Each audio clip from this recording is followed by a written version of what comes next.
Assalamualaikum warahmatullahi wabarakatuh. Teman-teman, kembali lagi di channel YouTube saya, Khairun Imam.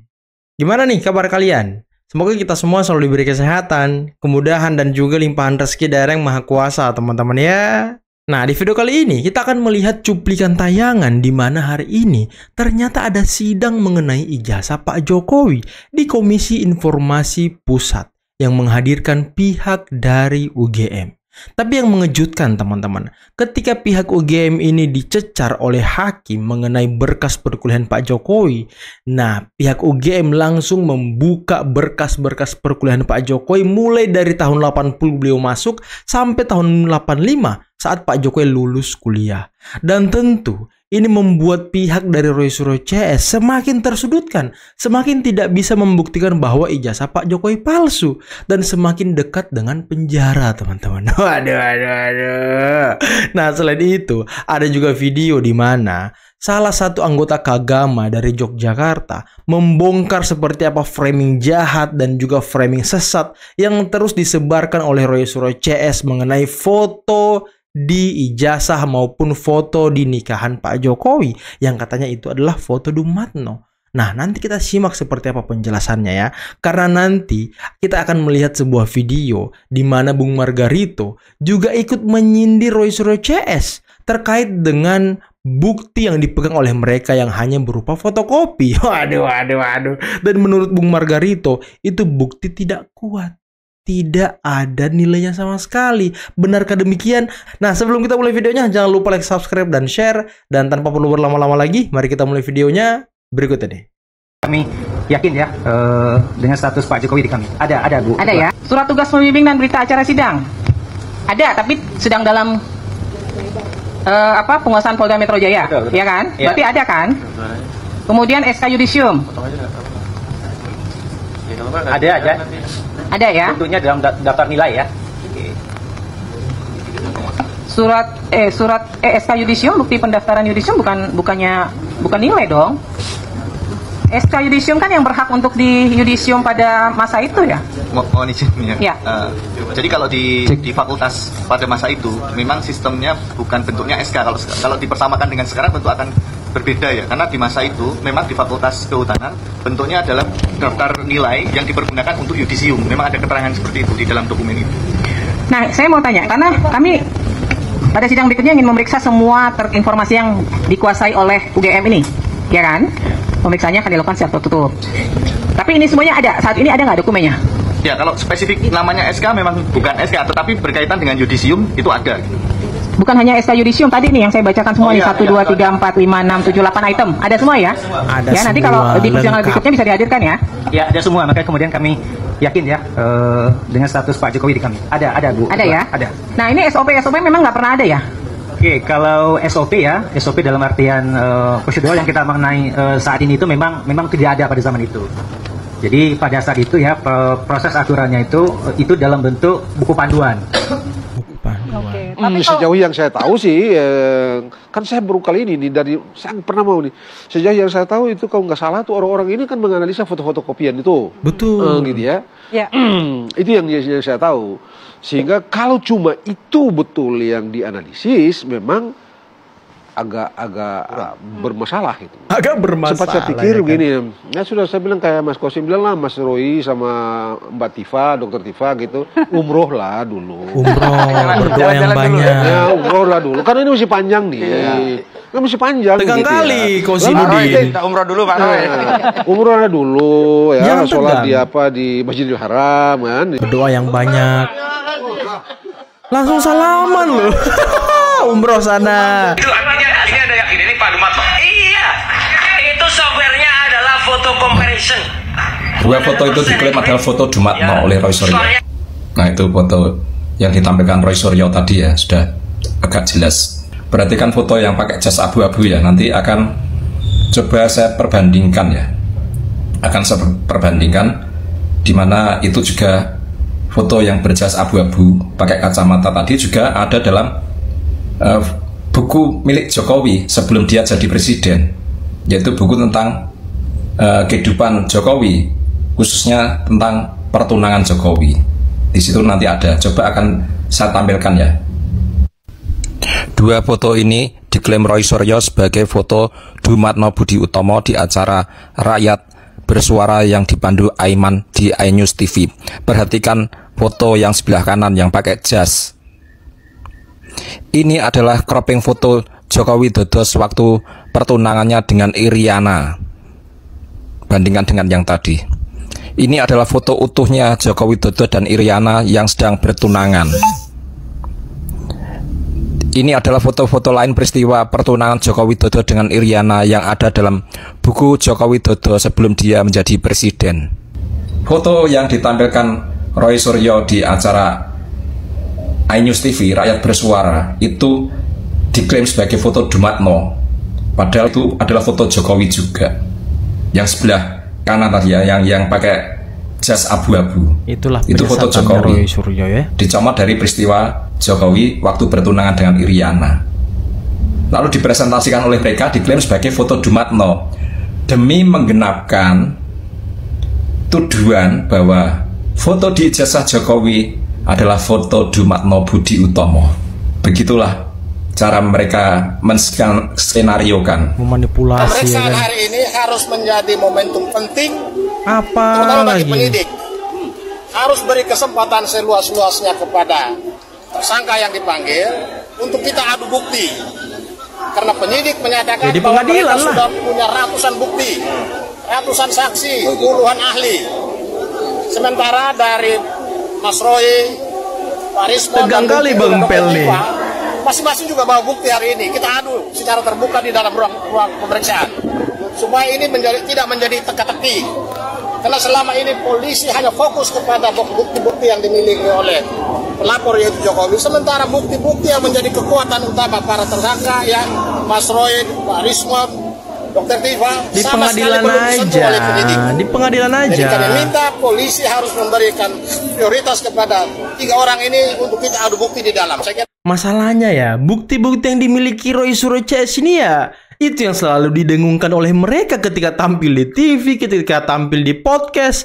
Dan itu semua sudah dibantah oleh pakar-pakar digital forensik, oleh Joshua Sinambela, oleh pokoknya banyak lah yang sudah membantah penelitiannya nih. Tapi mereka tetap kekeh. Ya gimana mau mengadu bukti kalau kau tidak bisa membuka pikiranmu menjadi positif? Negatif terus, pokoknya yang salah Pak Jokowi aja, pokoknya jasa Pak Jokowi palsu aja, apapun yang terjadi jasa Pak Jokowi palsu. Nah itu masalah di kepala kalian itu tuh. Jadi tidak bisa menerima nanti pun kalau di pengadilan, kalau semua berkas Pak Jokowi, perkuliahan Pak Jokowi dibuka dari mulai tahun 80 sampai tahun 85 ketika Pak Jokowi lulus, kalian juga tidak akan percaya dengan itu, yakinlah, tidak akan percaya kalian. Aduh. Gantung dari awal ya. Kausa primanya siapa? Kalau kausa primanya Jokowi itu tidak pengecut, ya dia berani menunjukkan. Sekarang kan mana ada orang punya ijazah yang sudah dicari dengan studi dengan keras, terus malu menunjukkan ijazahnya. Kalau malu sih nggak apa-apa. Tapi kalau marah ijazahnya diketahui orang itu kan nggak masuk akal gitu. Oke, masih soal ijazah ini. Iya, jadi harus perlihatkan kepada rakyat, selesai. Itu apa urusannya harus memperlihatkan kepada kawan-kawan kan gitu loh. Sekarang apalagi dia sudah sipil, gitu. Apalagi undang-undang keterbukaan publik juga itu melindungi hak-hak privat enggak, orang. Salah ini salah. Jadi maksud saya itu haknya lah. Haknya Pak Jokowi ingin menunjukkan kepada siapa. Jangan dipaksa-paksa. Sekarang saya tanya Mbak Priska ijazah saya palsu, saya mau lihat. Ya bukan pejabat publik. Bukan kasus saya, jangan diandai-andaikan. Benar, jawabannya misalnya begitu ya. Gitu ya. Apa misalnya Pak Prabowo karena misalnya dia sekolahnya di luar negeri, terus diminta perlihatkan Pak Prabowo nggak berkenan, apakah mau dipaksa-paksa? Janganlah. Jangan juga merasa itu sesuatu yang harus dipaksakan gitu loh. Kemudian dari sisi kualifikasinya dia, ya ijazahnya dia itu saya pastikan atau kami pastikan itu palsu gitu ya. Wow, ijazah Rismon dipastikan. Itu kan pasti ada dasar akademisnya bahwa dia memang memiliki kualifikasi sebagai peneliti dan dia harus terikat dalam lembaga tertentu sebenarnya. Pada saat ini nggak ada lembaga yang dia terikat lagi karena dia sudah dipecat dari UNRAM paham gitu ya. Kemudian dia sudah bukan dosen lagi gitu ya. Kemudian dari sisi kualifikasinya dia, ya ijazahnya dia itu saya pastikan atau kami pastikan itu palsu gitu ya. Ini nanti akan di split jadi 2 kasus mungkin ya. Nanti ada kasus khusus nanti yang akan menimpa si Rismon ini karena ijazah palsunya gitu ya. Dan itu sudah disiapkan, nanti tinggal diumumkan saja sebenarnya gitu ya. Nah yang pasti ya, jadi bahwa dari ketidakaslian dari ijazahnya dia yang diaku-aku dia sebagai doktor, master dari Yamaguchi gitu ya, itu sudah membantah bahwa dia bukan peneliti. Saya nih pelaku pertama. Saya adalah orang pertama korban hoax, korban media. Saya orang Banten pertama ketika Pak Jokowi mencalonkan presiden tahun 2014. Saya orang yang termakan korban isu PKI. Saat itu saya tidak suka Pak Jokowi. Berapa tahun saya tidak suka Pak Jokowi. Bahkan saya sampai berdoa pada Allah Ta'ala agar Indonesia tidak dipimpin oleh Pak Jokowi. Saking percaya kepada berita PKI. 2014 itu ya? 2014 sampai 2014, 2016, 17 sampai 2018. Saya masih percaya PKI. Pak Jokowi. Nah, dari saya percaya kepada Jokowi itu bahwa Pak Jokowi PKI, akhirnya saya banyak berdoa ke Allah agar Indonesia periode kedua tidak dipimpin oleh Pak Jokowi. Di mata saya itu PKI. Di satu malam saya terus berdoa pada Allah agar Indonesia tidak dipimpin oleh Pak Jokowi yang PKI. Allah ngasih petunjuk pada saya. Suatu ketika saya dikasih jalan, ada satu jalan sebuah kepastian, dibukanya tentang Pak Jokowi, dari mulai kelahiran Pak Jokowi tahun 61 kebuka, PKI meletus tahun 65, dibuatkan 67, dan dibuka juga sejarah keluarga Pak Jokowi, kehidupannya. Intinya semua tentang Pak Jokowi yang fakta, yang di luar tuduhan, dibuka oleh Allah pada saya. Disitulah saya baru yakin. Nah, pengalaman itu sehingga saya mengenal Pak Jokowi, walaupun saya mungkin tidak dikenal oleh Pak Jokowi, tidak tercatat di mata Pak Jokowi mungkin, tapi saya mengenal. Dikatakan dekat, ya mungkin Pak Jokowi tidak merasa dekat dengan saya. Nah, ya, tapi saya mengenal Pak Jokowi karena saya berdoa. Nah, kenapa mengenal itu? Dari tadinya percaya Pak Jokowi dituduh seperti orang yang netizen tuduhkan. Nah, akhirnya saya jadi tahu. Nah, dari tahu ini makin cinta saya ke beliau. Jujur aja, saya makin cinta, saya makin kagum, saya makin menghormatinya. Dan saya ikut sedih ketika beliau dihina. Saya ikut marah ketika beliau dicaci maki. Mas Roy dan kawan-kawan ini yang diteliti kan cuma foto dan fotokopi, bukan ijazah asli. Sedangkan yang dipakai Mas Roy untuk membandingkan itu adalah ijazahnya Mas Roy sendiri. Itu notabene asli. Dari mana Mas Roy bisa mengatakan bahwa 99% ijazahnya Jokowi palsu? Sedangkan yang diteliti itu, yang dianalisa itu hanya foto ataupun fotokopi, itu satu. Keduanya, metode apa orang menganalisa dan sebagainya kan harus ada metodenya. Kenapa tidak dijelaskan metode apa yang dilakukan oleh Bang Roy dan Bang Rismon? Nah, ini pertanyaan-pertanyaan dari sebelah yang tentu saja kami maupun Bang Refli Harun dan lainnya juga nggak akan bisa menjawab karena kita tidak terlibat dan tidak tahu. Ini bisa Mas Roy bisa klarifikasi ini sehingga kalau saya masuk kanal itu saya bisa menjawabnya begitu. Nah, dengarkan tadi kalian teman-teman bagaimana keraguan dari pendukung Roy Suryo mengenai ijazah Pak Jokowi, kepalsuan ijazah Pak Jokowi. Nah, ini bukti bahwa mereka, gerombolan-gerombolan pembenci ini, pengikut-pengikut Roy Suryo CS ini, yang orang-orang tua ini, nggak tahu apa yang dilakukan oleh Roy Suryo, apa yang dilakukan Rismon, apa yang dilakukan Tifa. Mereka nggak tahu sama sekali. Jadi, kalau kita tanya mereka, apa alasanmu sampai bisa menyebutkan bahwa ijazah Pak Jokowi palsu? Ya pasti mengatakan, ya dengan penelitian Roy Suryo, dengan penelitian Rismon, dengan penelitian Tifa. Atau Pak Jokowi tidak mau menunjukkan, makanya itu palsu. Dia tidak mau menunjukkan ijazah palsunya. Kan itu aja tuh narasi-narasinya. Mana dia ngerti soal digital forensik? Mana mereka ngerti tentang aplikasi-aplikasi fashnet, apa-apa gitu ya kan? Wajah, dia nggak ngerti teman-teman. IT-ITan itu, persoalan IT mereka nggak ngerti. Makanya ya mereka mudah dibodoh-bodohi dan mudah percaya dengan Roy Suryo CS. Itu masalahnya. Dan tadi Bu Margarito juga sudah menekankan bahwa Roy Suryo CS ini meneliti ijazah tapi fotokopi. Nah, ini juga aneh. Konyol, teman-teman. Mereka meneliti ijazah tapi fotokopinya kan konyol. Di mana masuk akalnya? Terus mereka mengatakan itu palsu. Sedangkan mereka tidak pernah memegang fisiknya, tidak pernah melihat. Aduh, saya tuh nggak ngerti ya pola pikir orang-orang ini seperti apa. Dan tadi UGM sudah dicecar oleh hakim terkait dengan berkas perkuliahan Pak Jokowi mulai tahun 80 sampai tahun 85. Dan semua ada di Polda Metro Jaya. Nanti akan dibawa ketika sidang selanjutnya. Dan nanti sidangnya akan tertutup karena ini menyangkut berkas-berkas perkuliahan seseorang. Ya, ini berkas pribadi juga tidak bebas ditunjukkan kepada siapapun, teman-teman. Dan nanti tertutup loh.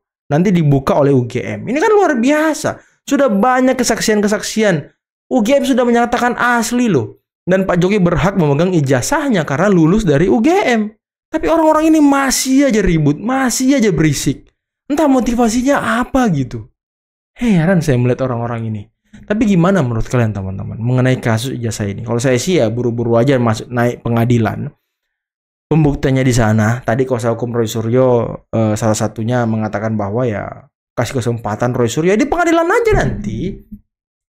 Kalau Roy Suryo ini benar, misalnya penelitiannya benar gitu ya kan, ya udah bebas mereka, nggak dipenjara. Tapi kok penelitiannya terbukti obal-abal, penelitiannya memanipulasi, ngedit-ngedit, ya bakal masuk penjara juga.